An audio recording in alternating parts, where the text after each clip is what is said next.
Do you do anything away from the football field? I'm trying to get out there a little bit. You know, a passion of mine is speaking. Being asked to be able to speak here is a huge blessing. Every day is a job. Every single moment is a job. If you are on, you're performing every single second. And you can't control what happens to you in life, but you can control your response to it. And you just keep showing up, keep showing up, keep showing up. Who I am, how I show up, the type of man I am, the type of way I shake somebody's hand, the type of way you show up to work on a daily basis, that doesn't have to change. Eventually, you just keep working and working and stepping and stepping. You get 1% better every single day. Be at your best when your best is required.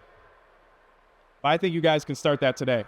You don't have to wait until it's a 4th and goal on an AFC championship game. You don't have to wait until you tear an ACL. You don't have to wait until you're playing with a broken thumb and a big old club trying to get these boys in the playoffs. You don't got to wait. You can be at your best when your best is required on the way home today. You can be at your best when your best is required tomorrow getting the groceries. You can be at your best when your best is required on your first day at the job. You can be at your best when your best is required, man, hanging out with family, being there, being present. Don't wait.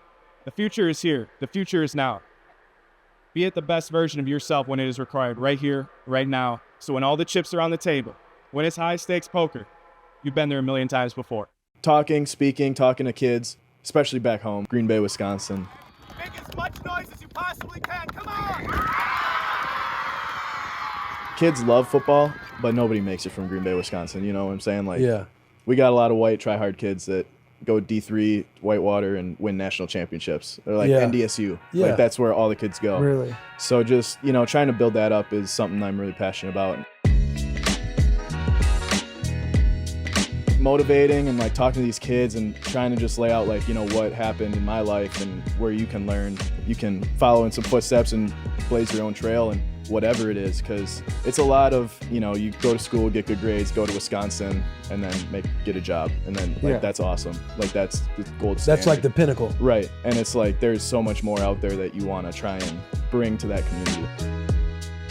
So in college, I kind of started that a little bit, going to schools, talking to kids, trying to give them messages, and you know, I have pictures on my Instagram and stuff like that. But you know, just getting out there in the community and just, it's almost like, you know, your brother or something telling you something instead of your parents, right? Right. It hits your One head ear out the differently. other, yeah. It's all the same message. It's just how someone gets it to your head It's like, differently. oh, Alec Ingold's talking to us. Right, now. like, okay, maybe I might pay attention now. Like Right. something like that, where, you know, just getting kids to listen and hopefully build upon stuff a little bit more than what's going on right now, because there's good culture there, man. It's a lot of good people, a lot of helpful people.